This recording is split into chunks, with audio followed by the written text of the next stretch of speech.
So Cargill is a privately held organization, and our purpose statement is to be a leader in nourishing the world in a safe, responsible, and sustainable way. It comes down to the values of the shareholders of the company, and really how we want to present ourselves. We're more than 150 years old, and we want to be able to say 150 years from now about the progress that we've made. And as the world demand for food and agricultural products continues to grow, the pressure on these forests also continue to grow. And so we're trying to reconcile that so that we can have an and in this, so that the forest can continue to exist and agriculture can continue to serve the needs of the people. Government's a very important stakeholders for us and for anyone pursuing these agendas. For government, they have to balance the needs of what's going on in their country and in their people, along with these environmental issues as well. So it's as complex for governments as it is for the private sector and other stakeholders. Yeah, it's very important as we're working with government to find where the common ground is at. And so we're solving complex issues from both perspectives.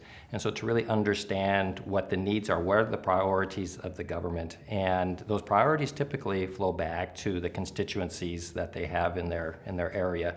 And so what are those topics? It can be education, it can be access to healthcare, it can be economic development. So how can we help enable access to the best markets, best agricultural practices, that we're helping provide that into the community? That gives us the ticket for us to be able to start to introduce issues related to sustainability, environmental protection, and those types of topics.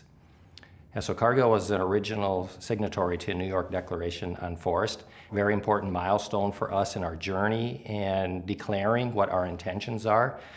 We believe that agricultural development and forest must coexist, and that we have to do our part in our supply chains around the world to enact the change. The New York Declaration of Forests is a commitment that was launched in 2014. Actually, it's a set of commitments related to forests, one of which is for deforestation-free commodities. It's like if you're a train, you have to know your destination. If you don't know your destination, you don't know where to go. So commitments, I think, are fantastic because they set a target, and it's a first step.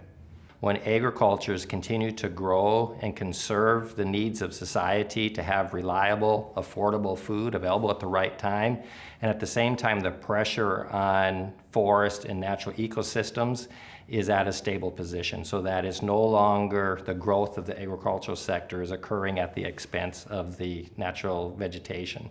That will be the visibility of success.